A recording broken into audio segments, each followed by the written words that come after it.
Evening all, and welcome back to Kerbalism. We are starting this episode off with the launch of the very aptly named Duna scanner, and its mission is to go to Duna and scan it.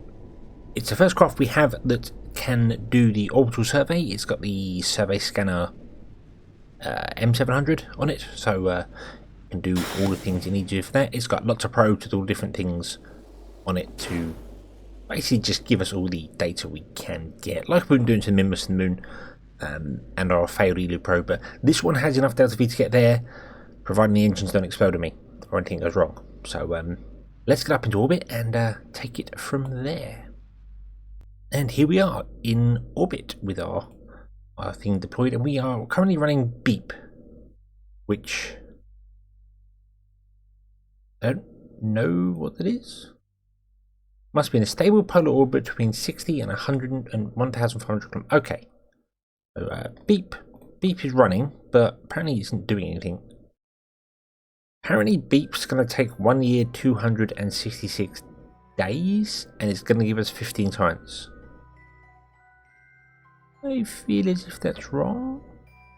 Wait, what? What is Beep?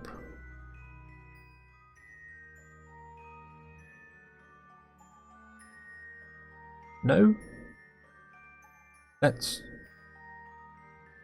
correct. What is Beep? What even is Beep? Wow. Requires space loan with the biomes. Takes 4.4. But oh wow, okay. So yeah, that's a long science thing. But yeah, anyway, we're gonna go to Duna, and we just missed a Duna window. It was a couple of days ago, maybe a week ago or so. So it's not too bad. We are there. We are still catching up with Duna, which is a good thing. So if we were to add a maneuver, say here, zoom, we should be able to find Duna pretty easily. It should be out there if everyone remembers where we left it. Ah, yes, there we go. Oh, we had an encounter just then. However, this is wrong. We want to be going there. There we go. Straight down the orbital line. That's exactly where you want to fire to get the most out of your Delta V. And there we go. We have an approach at 1 billion kilometers. But I think we can get that actually closer. We can get an encounter if we slow down. There we go. There is an encounter. Awesome. Awesome, awesome, awesome. Nice. I love it when it's easy. It's good. It's good. Easy is good. Let's see. Can I...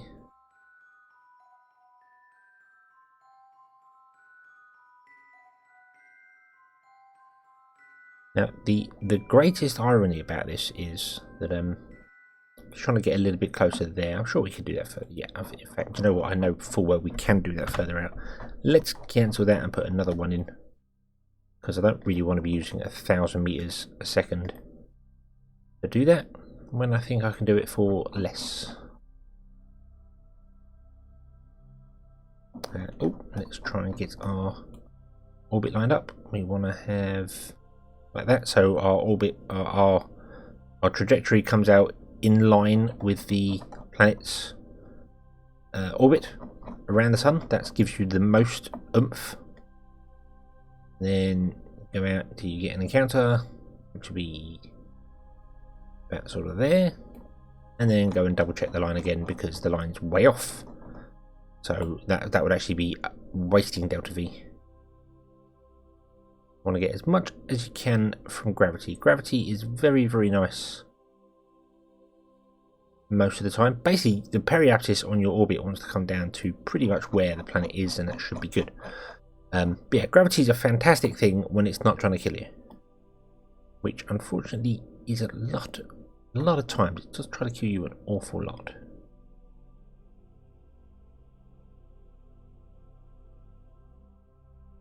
Are you... Oh, and where's... Oh, we're not targeted to Duna. Let's go over to Duna. There's the target line. And Don't scroll too fast or it goes nuts. I could use this down here. I really could. Yeah, we've got this little thing here which can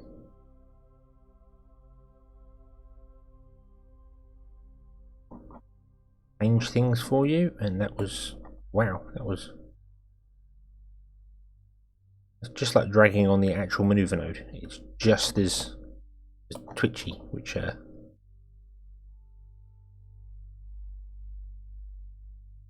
wasn't exactly expecting.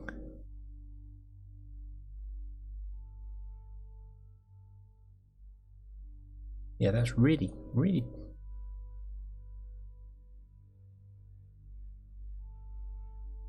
do that. There we go. You can move the slider. Okay, I'm learning. I haven't used this built-in maneuver editor, but you can change your slider here to change how quickly you change things on this. So there we go. We're now running at 0.01 meters a second added onto it, which should give us a lot more control.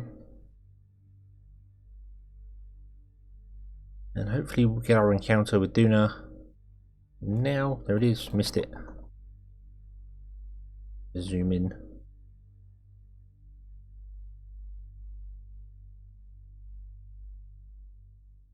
And we basically want to get that underneath there. So if I did that and then there we go. You can scroll with the mouse wheel on this window and it's way better because you're only doing tiny little increments. Whereas if you do it here, if you scroll like one at a time, just flicking the wheel, it's fine. But if you spin like 3 or 4 to go, it just goes nuts. It just goes absolutely nuts.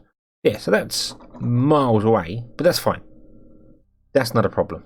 Not a problem at all. So that's where we want to go. It's going to be 1109, and the irony there is that we can do it with this stage. If this had any ignitions left, it doesn't. But maybe it could. Maybe it'd be nice for us. I don't think it will. I did plan this stage should have got us into orbit. In fact, this stage shouldn't have got into orbit. This stage should have run out, and this should have got us into orbit. But either I'm reading Kerbal Engineer wrong, or Kerbal Engineer is not doing what I expected it to do. Even the built-in planner here, it told me I had, what was it, 4,900 delta V or something like that. And I'm in orbit with 3,263 left, so yeah, I don't think it's taken into account atmospheric stuff anymore, or it's thinking it's completely in atmosphere. So anyway, not important. Let's get to Duna. Let's give this a go. We do have plenty of power on this as well. I put loads of batteries in there. They're all inside that tube just there. They're all hidden there, and we've got some solar panels on there. I didn't spend the extra delta V. The extra delta V? No, that's not the right stuff. The extra science points we have, we still got 400 and so left, so we could buy some else of them. I wasn't sure whether to buy the solar panels, the big solar panels, or do something else. Wasn't sure which way I should go with that. But ooh, and go. And I did build this out of the wrong craft as well, and that engine's fired on us. Awesome. It could explode at any moment, who knows. But yeah, I built it out of the wrong probe, so we don't have prograde and retrograde or any of that. So yeah, my bad.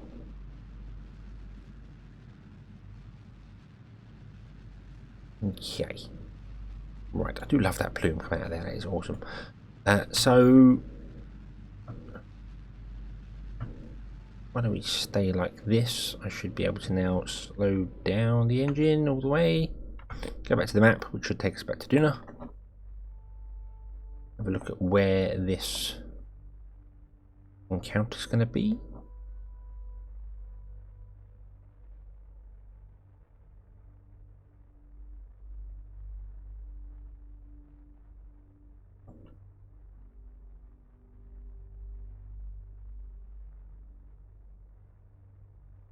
Okay, it should be coming up anytime now. Whoa, missed it. Whoa. Whoa. Shot right past it. That doesn't surprise me. Doesn't surprise me in the slightest.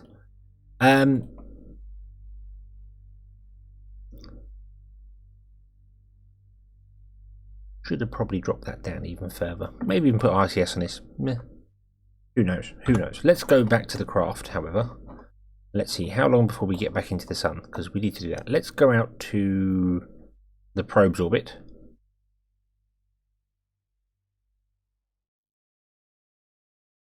Zoom. There. That's a geostationary orbit, I think. Yeah, I think that was a geostationary probe. Might not be. Don't know. What we want to do is we want to turn around, and I'm going to ditch that stage. I'm going to completely ditch that stage. We don't need it. What I'm going to turn around to face retrograde. I'm going to turn this engine down to like 5% thrust and turn it on. Then I'm going to go into map view, back to Duna if I can find it. There. And fire it very, very, very gently. And we should end up coming back. Now I'm just going to let it go very, very gently, because once we get this encounter, it's a tiny little encounter.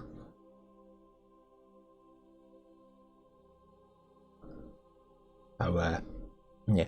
One thing I've been tempted to do recently was install KOS. It's a mod that allows you... It can automatically do things for you, but you have to write the programs for it. It's like a scripted version. So, unlike SpecJeb where you just click a button, it does it. KOS is something you'd have to program. And that's a bit more like real life. You don't control these probes. When they send an unmanned craft up to the space station or something like that, as soon as they basically hit the launch button, it's on its own internal program. It does its own thing. It flies off. It does that. You all know this, but it's all on its own system. They can send commands to it as it goes to tell it to do things and change things there, but it's got a set routines that it just goes, do program 1, do program 2, do program 3, so on and so forth. So yeah, and like with any of the rovers, Curiosity or Opportunity, that are on Mars, they send them commands, and then the rover, I believe the way it works is they send the command, the rover sends the command back or says, yes, I've got it, is this what you wanted to do? They say yes, because they have to double, triple, mega check everything, and then the rover goes, okay, I'll do it, and it does it, and then goes, hey, I did this bit, is that good? And then you say yes, and it does the next bit, and it goes to this bit, and that's it. And they're dealing with like stupid small bandwidth. I think I want to say it's like 38 kilobits or something Curiosity works on, which is slower than most dial-up modems back in the day. So yeah, some country of the world I suppose still have that. Might be wrong about that. Hold on. Curiosity data transfer rate. There we go. Data transfer may reach 200 kilobits and 250 kilobits. Oh, between 2000 and 256 kilobits. So okay, so it's 4 times kbps.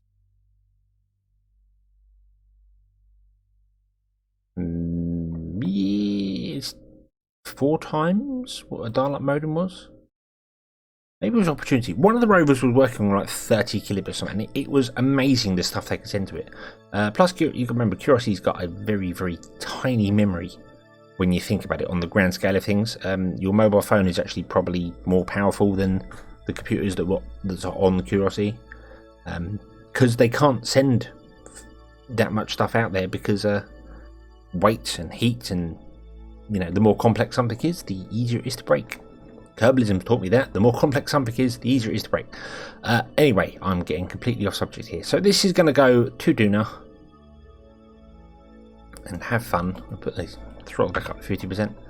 And we can let it scan once it gets there. So let's add an alarm clock to...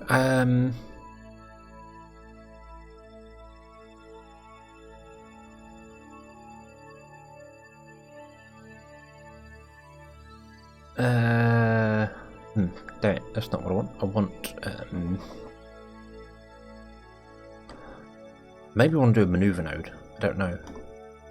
I'll tell you what. I'll tell you what we'll do. We'll walk round to there because we don't have any craft with Kerbals on at the moment, so we can quite happily jump out of orbit.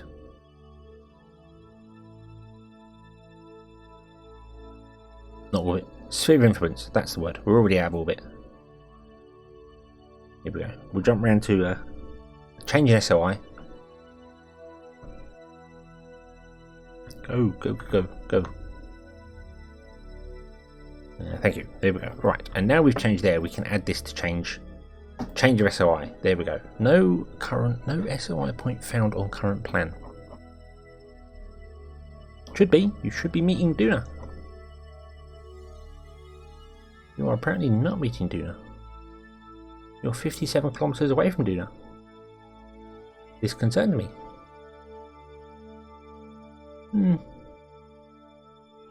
Okay, I'll tell you what. We'll add a maneuver there.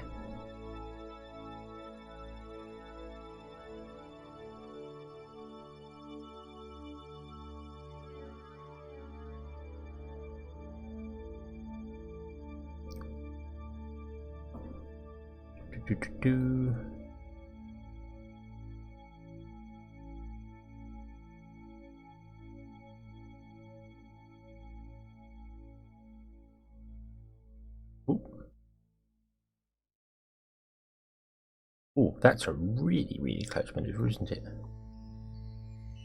Yeah. Like 900 kilometers away.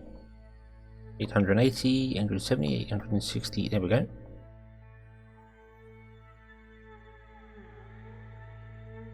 Oh.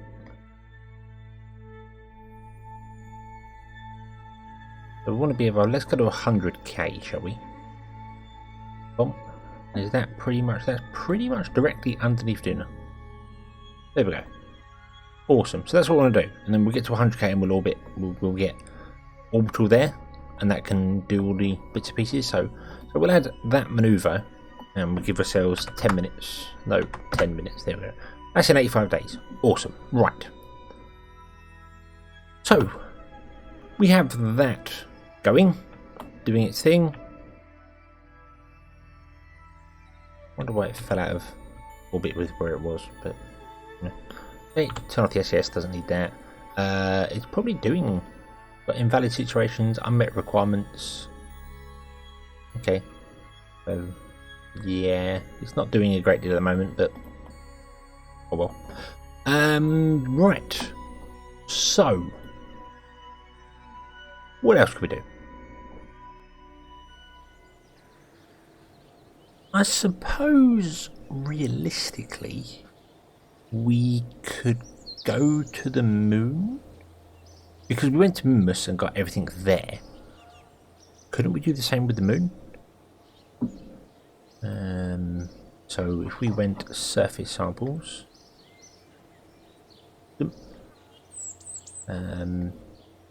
we have one from the moon. Okay. So we could send our rover to the moon. Would it work on the moon? Well, the rover would work on the moon, but would it be able to land on the moon?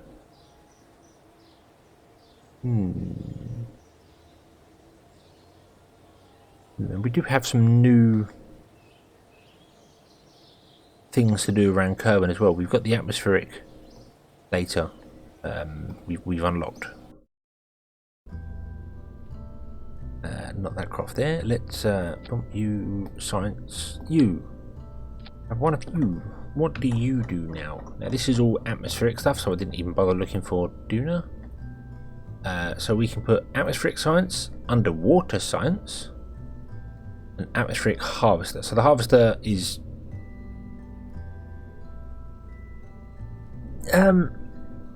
let's be honest, pretty useless. It only sucks these out of the atmosphere. And what do we got? We got Kerbin, we've got Duna, we've got Lave, which have atmospheres. No other planets do. Jewel has an atmosphere, but it doesn't like you and tries to kill you, so we won't be going there to do this. So yeah, Something I would like to see is if these could collect like hydrogen from space. That would be awesome. Make them bizarre collectors. That'd be great. But yeah, so we've got this one here, and we can configure this to do atmospheric fluid spectrophotometer, which is flying low, flying high on surfaces. Barometer don't we have a barometer? Okay, and wing, which is flying low over biomes. So maybe and we've got cloud as well, which is flying high. Can't do flying high. I don't have any jets that can fly high, but we do have science that's spare, so we could do that.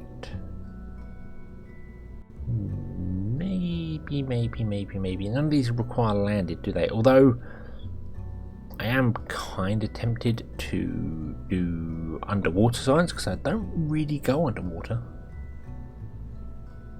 Configure. We've got salt or H2O.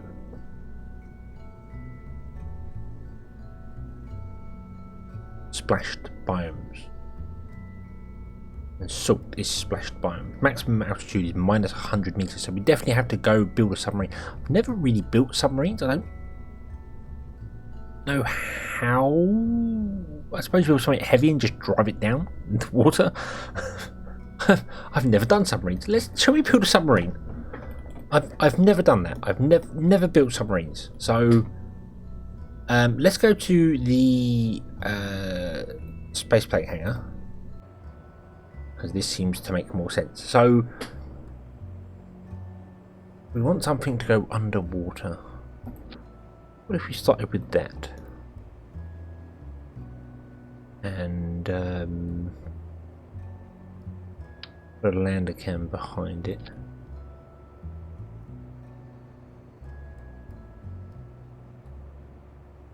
Okay. Configure pod. No. Configure. You can't configure the science in a pod. They've only got crew reports. Yeah. Yeah, I kind of figured that the other crew stuff should be there, but it's not, which was confusing. Do I want to do that, or do I want to build a more... Yeah, no, we'll go with this. But it needs to be heavy so it can sink. That's the idea. That's the idea. So what fuel tanks are the best way to do? We don't have any ore tanks open at the moment. So what if we just went splonk? Fuel tank there. We would have to upgrade the runway. Because we haven't upgraded the runway at all. Boom. Boom. There we go. And I suppose really we could actually have engines on this. Let's put some wheels on this as well, shall we? Where's the centre of mass? There. So if I was to put two wheels on it, like, we'll put them up there so they're nice and even, and then one there.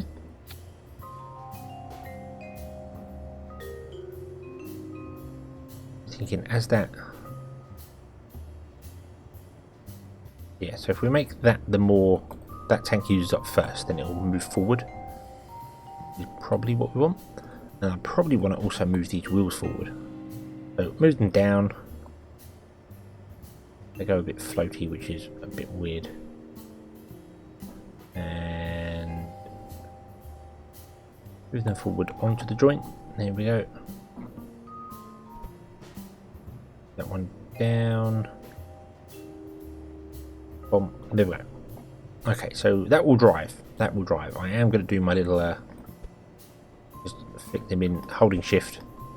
Just flick them in by one. Because when it touches the floor, when it actually goes down to there, it always pushes the wheels out a bit on the suspension. So having the wheels just angled in ever so slightly is it makes sense in my head. We want an antenna, I suppose, don't we? Yeah, but we don't want one that's going to break off. Maybe we'll just go with a standard little bump like that. I also kind of would like, well, we want 2 of these, don't we? Let's put them there. They can't, the Kerbals won't be able to get out of this because they'll just float to the top really quickly, so you don't want to do that. Remove some symmetry. I made so many mistakes doing that. I configured all my probes to do what I wanted to do, forgot that was on symmetry, and then went around to the first one and went, hang on, that's on the last configuration. Oh yeah, because if you have them on symmetry, when you change one, it changes the other one, because I'm an idiot like that. Right, and let's put behind it, is that mystery goo? That seems really small. Wow. It will have mystery goo behind it. It also needs power. Now, it's not going to get any power from sunlight, so I'm guessing we're going to have to go with dynamos from engines. So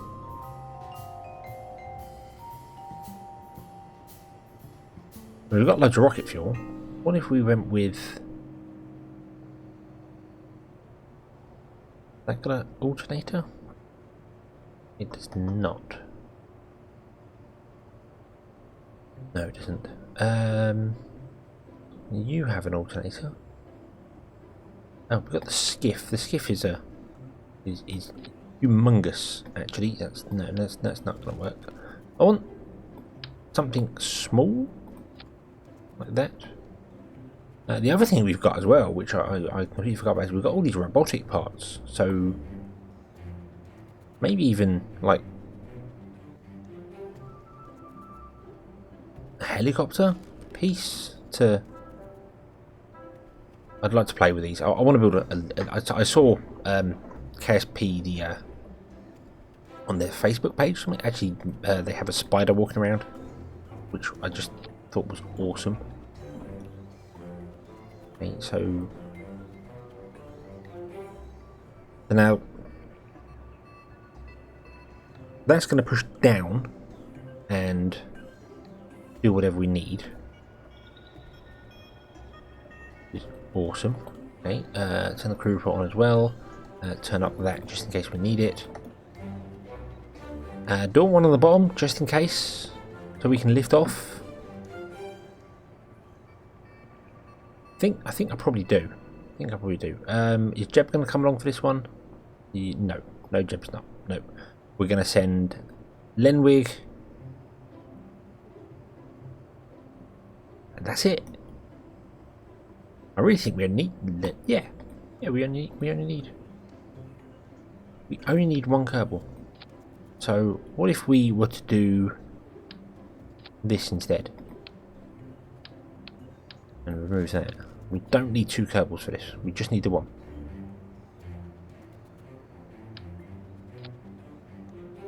And I just want to snap them into position. Snap. There we go.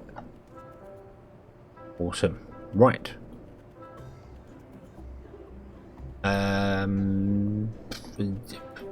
Science. Sub, I suppose.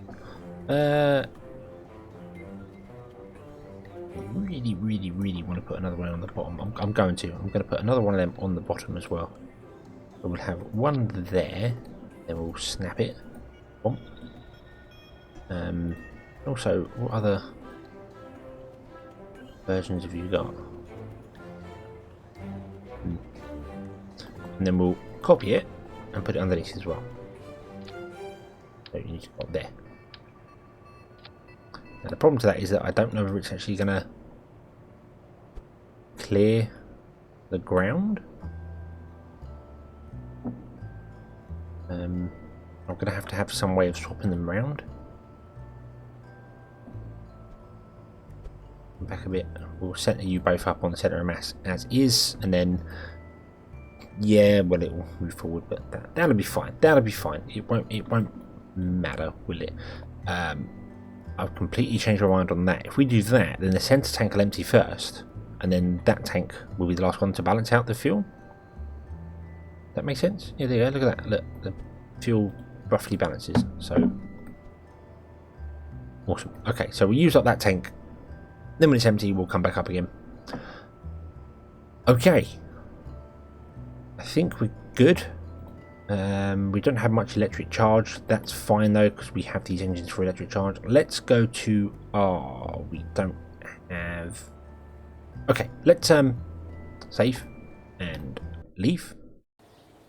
And what we'll do is we'll upgrade the runway. Wrong button. Right click. Upgrade.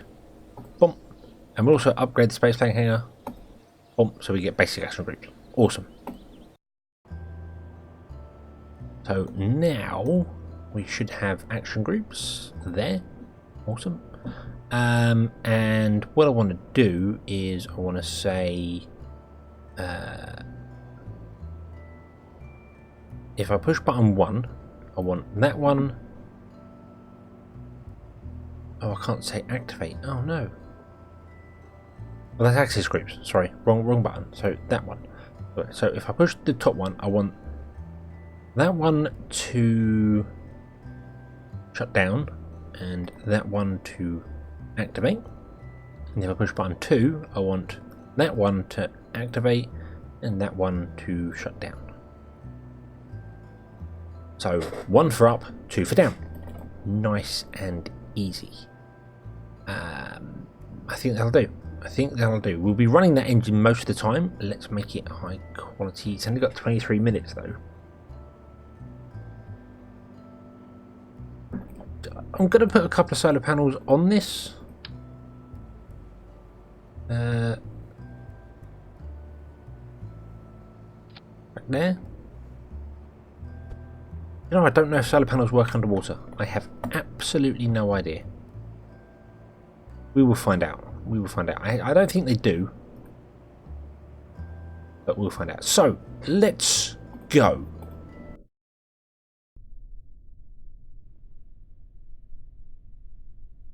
Okay, right. So, yeah, let's turn on the thing here. So, H12 fair, blah, blah, blah, blah, blah. Deep surface mystery goo and Kerbin. What? Oh, is that this thing over here?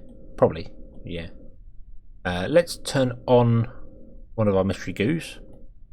And let's drive forward. Drive. And if I... Yeah, that's fine. I want to have a check. We're using up all of our electricity. That's fine. That's absolutely fine. So if I accelerate time,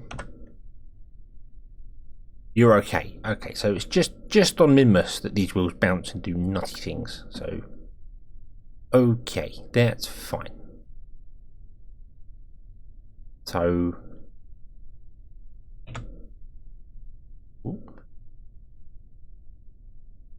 does seem a bit front heavy, doesn't it?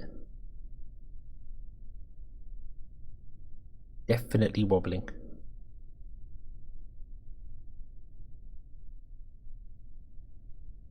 Okay, so here we are down on the beach, and the runway is over there somewhere because we came off the side of it. I turned in, and this thing does not stop. I did turn the springs up on the front and back wheels. Let's turn the... Oh, there we go. Turn the brakes up helps. Okay. So let's down this way. I'm going backwards because actually as I came off the runway on the side of it, it actually touched the ground and the whole thing went nose up in the air, and I was like, oh dear, that's not what we want. Whoa!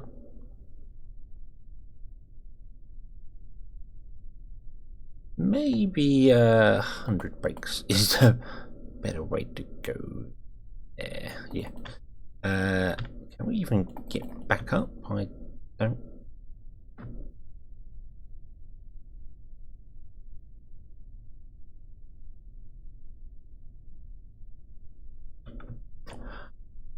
We are stranded. No.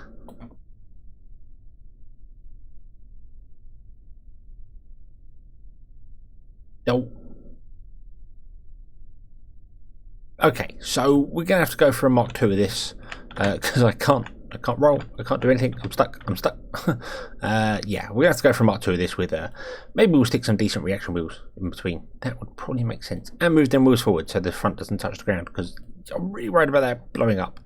Might even change it out for the Rover one instead, because... maybe. But, yeah. We shall leave our submarine stranded like a whale on the beach. And we shall bring this episode to a close. So thank you very much for watching. I hope you enjoyed it. I hope to see you again next time. Until then, as always, have fun.